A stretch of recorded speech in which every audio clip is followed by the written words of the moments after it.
Hi, I'm Maggie. Thank you for stopping by Crafts the Charm today. You are most welcome here.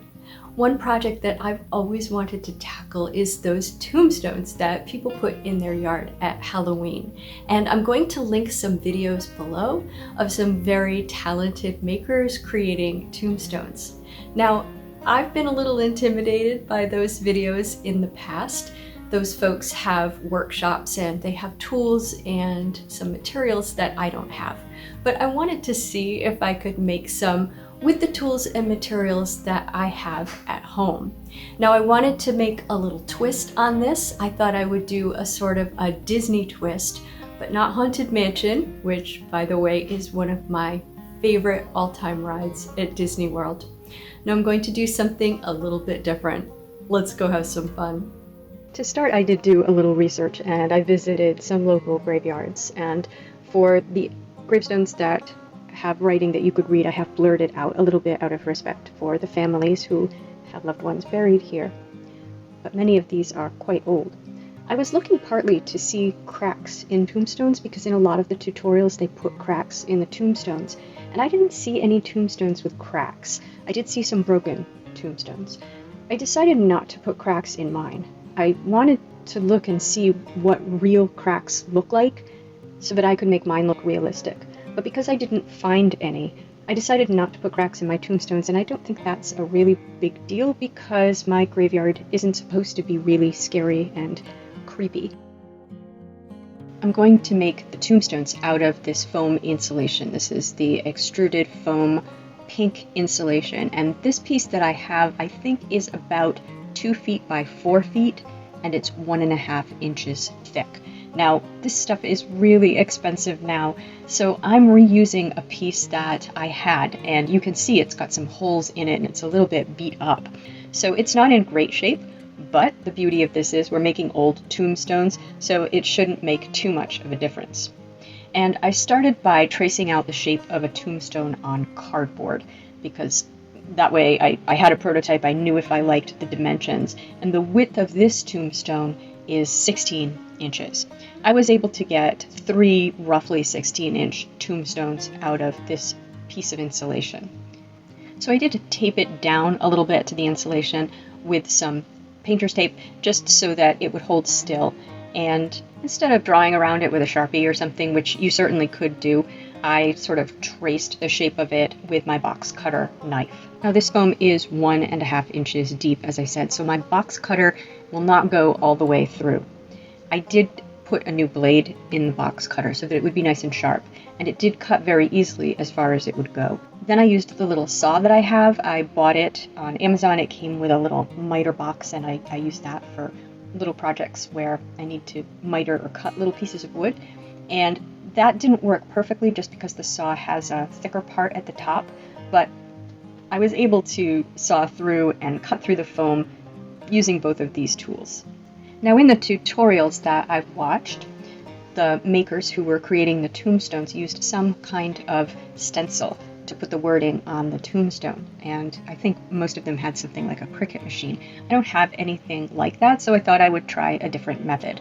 So what I did was printed out all of the words that I wanted on the front of the tombstone, and I found a font that I liked for tombstones, and this font happens to be Californian FB, which is, I think it's a Microsoft font. It came with like Microsoft Word and that suite of tools, and I just liked the way it looked for a tombstone. And so I printed out the letters. I first of all figured out what the tombstone was going to say, and then I figured out how many words per line I could have, and then I measured out on the tombstone so I could figure out the height that those words were going to have to be, and then I set the font accordingly. So I printed them out, and what I'm going to do is transfer them using Mod Podge to the foam. So I reversed them before I printed them out. Then I simply cut them out and laid them out on the foam the way I wanted them to look, and then I applied Mod Podge to the letter side of them and put them back on the foam and pressed them down into the foam using a craft stick. Now, normally when you do a Mod Podge transfer, you really want to let that sit for a good 24 hours.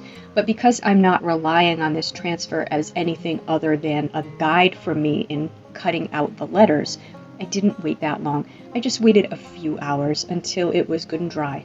So once I had decided that it was dry enough, I got as much of the paper off of the transfer as I could. So I just use a sponge and cool water, and you want to saturate the paper, and then you're going to rub it a little bit just until the paper starts to ball up and come off, and then get as much paper off as you can. So now that you can see the words for this first tombstone, I want to explain what my idea is. Haunted Mansion is one of my favorite rides at Disney World, and I don't know if they still have in the line the graveyard with the funny epitaphs on the tombstones, but I always loved that graveyard. I always thought that was fun. So I wanted to do something like that, but I thought I would do the epitaphs for some of my favorite Disney characters. I didn't want them to be dead though, and especially there are a lot of children who live on my street or who walk up and down my street. I didn't want to have dead Disney characters out in my yard. So what I decided was I would make this a game of hide and seek. So the idea is it's a haunted hide and seek game, and the epitaphs are about these characters playing hide and seek. So this first one is for Stitch, and it says, instead of here lies, here hides. Experiment 626, give him treats or he'll do tricks. So that's our first one. And you'll get to see the others in a moment. So back to the process here. We're going to get all that paper off, and where maybe a little bit of the lettering came off with the paper, you can just fill that in with a Sharpie if you feel like you need to. It looks like I tried to, I can't remember, in a few places, and then I think I gave up. Now, I brought this outside, and I am wearing a respirator. So you want to do this in a well-ventilated area, but I always recommend wearing a ventilator and wearing safety glasses when you do something like this. And I have the Dremel, and I am using a cutting bit with the cutting guide. And this makes the Dremel into a little router. I am so excited about this. I'm assuming that you can also do this on wood. I was looking at the different cutting bits, and I saw a general purpose one. I'm not sure which one I'm using, if it's the general purpose one or not. It looks to me maybe a little bit more like the drywall one, so I need to pay more attention to that. But this was amazing. I can't wait to use this on something else. Anyway, so what you're going to do is, first of all, adjust the height with that cutting guide. And I just sort of eyeballed it, but I think you don't want to make it too deep, because it is difficult to work with the letters. If it's too deep, it's difficult to paint them, especially if you have a lot of letters on your tombstone like I do. So they're really quite small. Like you'll see here, the 626 is larger than the other letters, and that was much easier to work with than the smaller letters in the words. If you can come up with epitaphs that are shorter so that you have larger letters, that's definitely going to be easier to do, and it's going to take less time to route it out. But after you set the depth, you're just going to position the cutting bit over one of your letters, and then just press straight down, and then you just sort of glide it along the letter. Now the cutting bit has a couple of sort of windows in it, and if you have that larger window facing toward you, that's going to make it much easier to cut. So you can see me going through a little bit of cutting here. Now I had a little bit of issue with it binding up occasionally, and I had to stop it from time to time and pull the paper material off of the bit. So that is definitely a disadvantage to the paper. And I'm going to show you another way that I did it after I did this tombstone. And that's the other thing I've heard about not making the bit depth too deep, is that it can get bound up in the foam material as well. And then after I got all of the letters done, I decided to just put a little bit of decoration on the top. So I just outlined the top there because it looked very plain. I'll tell you, I really got to know the Californian FB typeface after doing all of these epitaphs. Oh, and you can see off to the side a little piece of scrap foam with an H cut out of it. So I usually do a prototype before I try to do something, especially since this foam is so expensive now. So I had transferred a letter onto the foam, and then I had routed it out with the Dremel just to make sure that this whole process would work before I did the whole tombstone. And now once I had finished that, then I went back and with the sponge and some cool water again, or it really doesn't matter the temperature of the water at this point, but I wanted to try to get the rest of that paper off. And then I used a sanding block to sand the sides and the bottom and the top and anywhere I felt needed sanding on the front. And I should have done that outside, and definitely wear a respirator anytime you're working with the foam and you're disturbing it. Now the next step, and this is definitely something you need to do outside with a respirator. I'm showing you inside, but for most of these I did it outside with a respirator because it does make terrible fumes. But the next step is to make the foam look like stone. And so what you do is spray it with water, and then you can apply some heat with a heat gun. And you want to be careful to do this in the larger open areas. If you do it close to anywhere that you've cut a line, then it's going to open up that line, because what it's doing is expanding and contracting the foam, and that's going to give it a really cool texture. But if you're not careful, it'll expand, and you can see that it expanded a little bit around the top. I got too close to my lines around the top, which it's not a big deal, but it wouldn't have been my choice to do that. Now, in the tutorials that I've watched, folks have used a paint called Dry Lock, or perhaps that's the company that makes it, Dry Lock. And I think that this is an outdoor textured paint that they're using. And that's a good idea because you want these tombstones to be able to go outside. I had an idea that I would be able to seal them, and I don't think that I'm going to be able to seal them in a way where I will feel comfortable leaving them outside in really bad weather. But at this point, I thought I could seal them, and I was unwilling to spend $30 to $50 on a gallon of paint to make tombstones. So what I decided to do was to make my own textured paint by using just white acrylic paint, a little bit of black in there so that it's a little bit gray, and some baking soda. And that just gives you a wonderful texture, just a little bit bumpy. And this already has texture, first of all, because it's such an old piece of foam, but second of all, because we have done the texturing with the heat.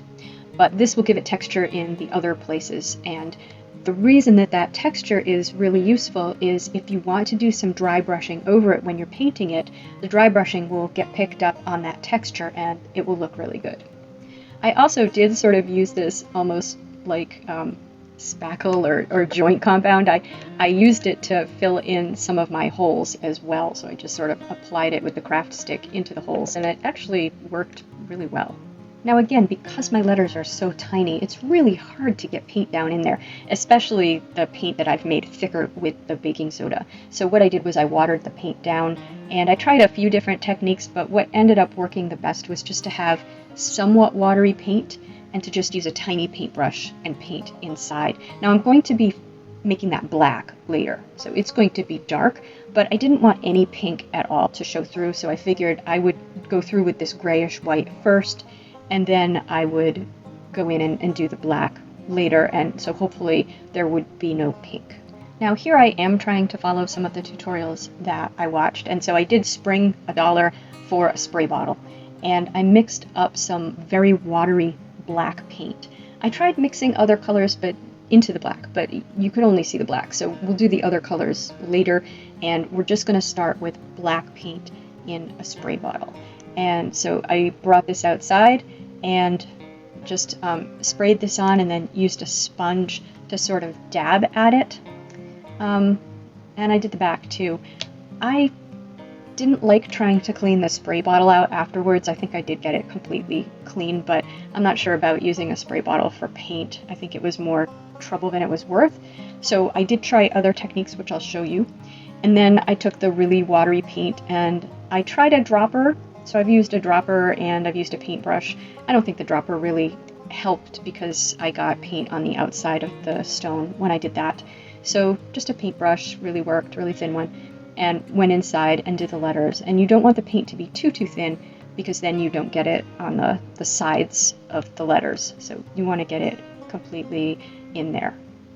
I also put some in some of those depressions in the stone that were made when I used the heat gun, but I ended up going back over that with a lighter gray because I really didn't like the way that looked. Now I have this wonderful green paint called English Ivy Green. It's an apple barrel acrylic paint, and I didn't think it looked so much like ivy as moss. And just by itself, not mixed with anything else, I thought was just wonderful on the stone to give it a mossy look. Now I just wanted to show you my second technique, which was to freehand the letters.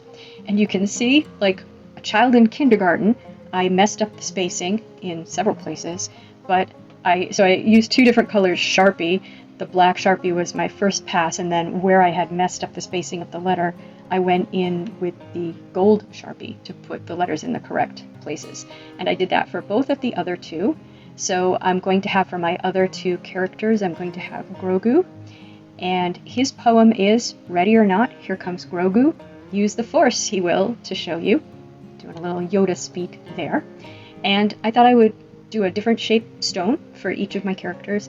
And I did put at the top of Grogu's stone the Mudhorn signet, which if you watch The Mandalorian, you know that that's Din Djarin's signet. And I think it's appropriate for Grogu. And I won't say any more because I don't want there to be any spoilers. If you don't think it's appropriate for Grogu, don't put it on your stone. My other stone is for Boo. And so for Boo, the wording is, she's not toxic, her name is Boo. Sully found her, now she'll find you. And at the top of her stone, I put the Monsters Incorporated logo. And so I just wanted to show you how easy it is to route that without the paper on top, and also just, isn't it nice that if you do this for a while, you do get a little bit better at it, although still not perfect, but I'll keep practicing because that's really fun. Okay, so here you do have a little glimpse of Stitch there in the corner, but that's really for the next video. What I wanted to show you here was my failed idea about how to seal these. So if you've watched my videos before, you know I really like Flex Seal as a way of covering something to put it outside. But over on the right of my experimental piece here, I have painted it with some acrylic paint, and then I sprayed the Flex Seal on. And even where I had painted it, the Flex Seal still ate away at the foam. It depressed it, warped it, ate away at it. On the left side, I've painted with some paint, and I sprayed it with this Minwax polyurethane. It's a fast-drying satin polyurethane, and that did not have any negative effect on the foam. I'm also going to be using this flexible foam in the other video, and I did the same with that. So that's what we're going to use to seal that and or Mod Podge. So everything that you've seen me make, or that you will see me make, I paint on both sides, and I seal with either Mod Podge or that Minwax spray seal. And this is not to make it weatherproof, this is just to keep the paint from chipping. Now the next problem that we need to solve is, how do we put these in the ground? So I think one option that you could use is these garden stakes. So I have here just some examples of fall garden stakes. These are ears of corn, I guess. And then I also have a leftover stake from some stars that I used in a project around the 4th of July. And so I would just take maybe one of those leftover stakes, and if you think that you can stick it inside your tombstone without, at a straight angle so that you don't pop it out one of the sides, then I think that might be a good option. I think another option is if you have those metal bases like political sign, or quite often they're used for other things besides politics, just to communicate about happenings. But if you have a sign like that you're not using anymore, maybe the base of one of those signs would be useful as well. But what I ended up using for mine, and it worked pretty well, is these, they're called fabric and garden staples. And I use them to hold down landscaping fabric usually. I think that's what their intended use is. But what I'm going to do is sort of glue them inside my tombstones. So I'm going to put 3 on the bottom of each tombstone. You can see I'm a little lazy about the back of the tombstones with the painting. So I use my box cutter knife just to cut a little bit of a channel. I don't want it too deep in there. You'll notice that this foam was kind of a funny shape because it locks together, and I wanted to use the whole height of it, so the top and bottom of each of my tombstones is narrower. So I dug the channel and I sort of stuffed it in there. If you make the channel narrow enough, you should be able to get it in so that it feels like it's going to stay all by itself. But I mean, it won't, of course. If you stick it in the ground and pull it out, the stake is probably going to be left in the ground. So then what I did was filled in around it with some hot glue, and then I put more hot glue on top to give it sort of a little cap. Now I had 2 more problems and I was able to solve them with one solution. The two problems were, first of all, nobody's going to know what haunted hide and seek is. So that's not going to make any sense. So I needed to explain that. And I had considered putting up a sign near my little tombstones explaining what was going on. And the other problem is 3 tombstones is not very many. So I decided to sort of explain what was going on with additional tombstones. So I'm going to make 4 little tombstones, and they're going to say haunted, hide, and seek. So one word on each little tombstone. But I don't have any foam left for tombstones. So what I'm using is just foam board, and I think I bought this sheet of foam board at Dollar Tree. I'm going to use 2 sheets of foam board, and I cut out a tombstone shape. So I did 3 that just have this very simple tombstone shape, and then I did 1 with a slightly fancier tombstone shape. So I cut them out, and then I painted them with the textured paint, because these really aren't going to have any texture at all the way they are. So I painted them with white paint with the baking soda in it. I should have used gray. I forgot that I used gray paint before. But we started there with white paint with baking soda to give them some texture. And then this technique that I'm using here is the same one that I used for my tombstones, my larger tombstones, when I decided I didn't want to use the spray bottle anymore. I put the paint in a little cup and I sort of dripped it down the tombstone and then dabbed it with either a sponge, or here I'm using a paper towel. I tried one other technique, and that was to first dab with the paper towel and then drop the drips down, but I didn't think that really looked any better. So then I also dry brushed some of this paint. The color is granite, and I just dry brushed some of that on because I felt like there was too much white. Again, I should have painted them gray to begin with. Then I used a pencil and sort of sketched out the words. This is much simpler because there's only one word on each tombstone. The only one that's a little bit tricky is haunted, and I put those letters on diagonally, and they're a bit smaller. And then I just painted with the black paint. And then just to make it look a little bit more dimensional, I used some white paint. I decided the direction of the sun, and I only put the white paint on the top and the right of the letters. I don't know if that looks good, but that's what I decided to do. Now, to stake these in the ground, what I did was I used my second piece of foam board to cut out tombstones that were the same as these, so I traced around them, and then I just put one stake in the middle and hot glued them together. The first one I tried clamping it to a board because being painted curled them a little bit, but they didn't need to be clamped to a board. The best way to do this is to glue a little bit, hold it down, then glue around a little further, hold it down, then glue around a little further, and do it like that. Do it in pieces and hold it down. One of them came apart, and I used the Gorilla Glue, the clear Gorilla Glue on that, and you have to get your surface a little bit wet before you use the clear Gorilla Glue. So I got the surface inside a little bit wet, used clear Gorilla Glue and put a weight on it, and that one ended up perfectly flat. Now also, because I had gotten them quite wet, the paper started to come off of some of them in some places, and depending on what stage I was at here, I used either hot glue, if I noticed it when I was hot gluing them together, or I used white glue, or I used Mod Podge. Now these, I just painted the backs gray and dry brushed some black through that, and the same thing with the edges, and then I Mod Podged all of these. And these are so small, they stick very easily in the ground.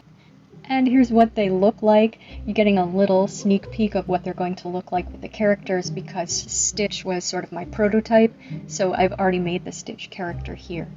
And around this I just put some of that garden fencing, which you can get in the spring in Dollar Tree. I think it is just called garden fence, and it's plastic.